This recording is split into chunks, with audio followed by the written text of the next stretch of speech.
Hello दोस्तों, स्वागत है आपका अपने YouTube चैनल गोयल मैट्रिक्स पर। चैनल पर पहली बार आए हैं, सब्सक्राइब करिएगा, साथ ही बेल आइकन को प्रेस करिएगा जिससे नोटिफिकेशन आपके पास समय से पहुंच जाए। तो आज की जो वीडियो है इसमें आपके फिर से 10 क्वेश्चंस रहने वाले हैं। अभी तक मैंने आपको जो भी क्वेश्चंस कराए हैं अलग से प्लेलिस्ट बनी हुई है, उसको आप जरूर देखिएगा। और अगर आपको ये वीडियोस और ये सीरीज आपको यदि पसंद आ रहे हैं तो प्लीज इन्हें ज्यादा से ज्यादा लाइक कमेंट शेयर भी कर दीजिएगा, बताइएगा जरूर कि आपको ये कैसी लगी। तो आइए फिर आज के जो 10 क्वेश्चन है स्टार्ट कर देते हैं। क्वेश्चन नंबर 1 का आंसर आपको देना है कि उसका सही आंसर क्या है। साथ ही वीडियो को लास्ट में चेक भी कर लीजिएगा कि उसका सही आंसर क्या है। और आपको ये भी बताना है कि टोटल 10 में से आपके कितने क्वेश्चन सही हुए हैं। तो क्वेश्चन नंबर 1 आपके सामने है। क्वेश्चन नंबर 1 है general form of the first order first degree differential equation is. अगर आप यहाँ पर थोड़ा सा भी सेंस यूज करेंगे तो इसका आप आराम से आंसर कर सकते हैं। तो ऑप्शंस आपके सामने हैं, जो भी इसका करेक्ट आंसर है आप लोग कमेंट बॉक्स में बता दीजिएगा। चलिए फिलहाल इसके बाद चलते हैं क्वेश्चन नंबर 2 की तरफ। क्वेश्चन नंबर 2 है general solution of the first order first degree differential equation contain no arbitrary constant, या फिर 1 आर्बिट्री कांस्टेंट, या फिर 2 आर्बिट्री कांस्टेंट, या फिर 3 आर्बिट्री कांस्टेंट। तो इसका जो सही आंसर है क्या होगा, किसके लिए बात की गई है, फर्स्ट ऑर्डर फर्स्ट डिग्री। तो इसका जो सही आंसर है ये हो जाएगा आपका option number B, first degree के लिए बात की गई है और फर्स्ट ऑर्डर के लिए तो 1 आर्बिट्रेरी कांस्टेंट होगा। तो जो ऑप्शन नंबर बी है इसका एकदम सही आंसर हो जाएगा। चलिए इसके बाद बढ़ते हैं आगे, देखेंगे नेक्स्ट क्वेश्चन। अगला क्वेश्चन है which one of the following equation does not represent a family of curve. Family of curve इनमें से कौन सी रिप्रेजेंट नहीं करती है। तो यहाँ देखिए क्या बोला गया है आपसे, ये है X square plus Y square is equal to C square. दूसरा ऑप्शन है R is equal to C 1 plus cos theta. And next आपको दे रखा है यहाँ पर एक्स माइनस ए की power 2 plus y minus b का whole square is equal to 4। Then last है आपके सामने y is equal to minus 7x plus 3। अगर आप इसमें देखें तो इसमें भी आपको एक क्या दे रखा है, कांस्टेंट है। इसमें यदि आप देखें कांस्टेंट है, इसमें भी देखेंगे तो दो कांस्टेंट हैं। अगर इसमें देखें कोई भी कांस्टेंट नहीं है, और जब कांस्टेंट नहीं है कैसी इक्वेशन बन रही है आपकी, y is equal to mx plus c वाली बन रही है। कांस्टेंट नहीं है तो इसका मतलब क्या होगा, ये आपका हम इसको फैमिली ऑफ कर्व नहीं बोल सकते हैं। इस वजह से जो इसका आंसर है वो क्या हो जाएगा, ये हो जाएगा आपका option y equal to minus 7x plus 3। ये इसका एकदम करेक्ट आंसर हो जाएगा। चलिए इसके बाद आगे बढ़ते हैं, नेक्स्ट क्वेश्चन देखेंगे। क्वेश्चन नंबर 4 है any curve which cuts every member of a given family of curves according to some given law is called. क्या बोलते हैं इसको, ऑर्थोगोनल कर्व, टेंजेंट, या फिर इसका आपका ट्राजेक्ट्री, या फिर ऑल ऑफ द एबव। तो इसका जो सही आंसर है ये हो जाएगा आपका ऑप्शन नंबर सी, ट्राजेक्ट्री इसका करेक्ट आंसर हो जाएगा। तो ऑप्शन नंबर सी बिल्कुल सही आंसर है। इसके बाद बढ़ते हैं आगे अगले क्वेश्चन की तरफ। नेक्स्ट क्वेश्चन है आपके सामने, orthogonal trajectory of a family of curves cut every member of a family at an angle. किस पे कट करता है, 90 पर। तो आपको याद रखना है एक तरीके से एक्सिस होती है आपकी, और यहाँ पर ये जो कर्व होती है इस तरीके से आपको किस पे कट करता है, अगर आप देखेंगे यहाँ पर होता है आपका 90 पर।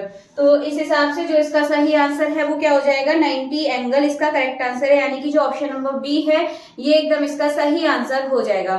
इसके बाद आगे बढ़ते हैं अगले क्वेश्चन की तरफ। ये आपका let the differential equation of a family of curve is आपको दे रखी है, then the differential equation of orthogonal trajectory of a family of curve. ध्यान रखिएगा ऑर्थोगोनल ट्राजेक्ट्री के लिए क्या चेंज रहता है, अगर आपका dy ओवर dx है तो हम इसमें बस इतना करते हैं, इसका जो रेसिप्रोकल है लिख देंगे, साथ में माइनस लगा देते हैं, ये होना चाहिए।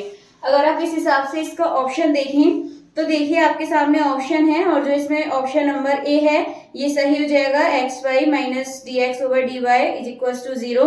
तो जो ऑप्शन नंबर ए है एकदम करेक्ट आंसर हो जाएगा। इसके बाद बढ़ते हैं अगले क्वेश्चन की तरफ। नेक्स्ट है let the differential equation of a family of curve is आपको दे रखी है, then the differential equation of orthogonal trajectory of family of curve is.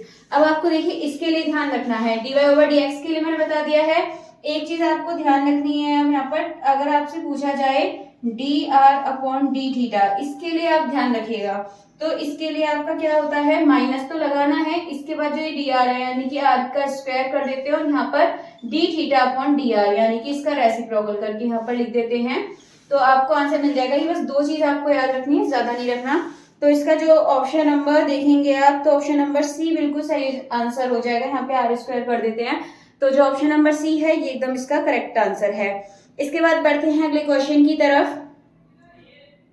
Next question है differential equation obtain from its perimeter of solution directly by differentiation is called. आपके सामने option से अगर आप इसमें देखेंगे तो जो सही आंसर हो जाएगा आपका option number D, exact differential equation. ये इसका एकदम करेक्ट आंसर हो जाएगा।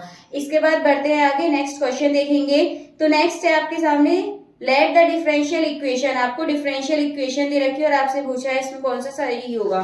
तो आपके सामने ये दे रखा है, यहाँ पे एक बार लिख लेते हैं इसको, थोड़ा सा जान लेंगे इसके बारे में। तो ये है M X Y D X plus N X Y D Y, ये आपको यहाँ पर दे रखा है। तो यदि आपका u यहाँ पर कोई फंक्शन है तो हम इसको लिखेंगे D U is equal to, ये जो आपका m है इसके साथ आपको dy लगाना होता है, प्लस ये जो n है इसके साथ आपको dx लगाना होता है। ये बात आपको याद रखनी है। तो यहाँ से जो सही आंसर है देखिए कौन सा मिलेगा, जो ऑप्शन नंबर यदि आप देखें एम डी एक्स प्लस नहीं M D Y plus N D X, तो जो ये ऑप्शन नंबर ए है ये सही हो जाएगा। D is equal to M D Y plus N D X एकदम करेक्ट आंसर हो जाएगा। इसके बाद आगे देखते हैं नेक्स्ट क्वेश्चन। नेक्स्ट क्वेश्चन है let the differential equation M X Y D X plus N X Y D Y equal to 0 and exact differential equation. ये एग्जैक्ट कब होते हैं इसके लिए आपको ध्यान रखना है, क्वेश्चन आपसे डायरेक्टली यहाँ से पूछ लिए जाते हैं।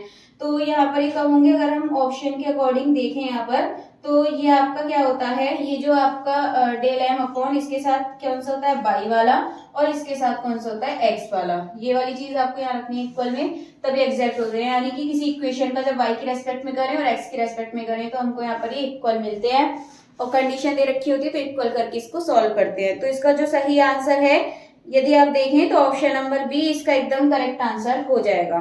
चलिए आज के जो 10 क्वेश्चंस थे तो आपके हो चुके हैं। जो क्वेश्चन नंबर 1 था उसका आंसर जान लेंगे। तो क्वेश्चन नंबर 1 था general form of first order first degree differential equation.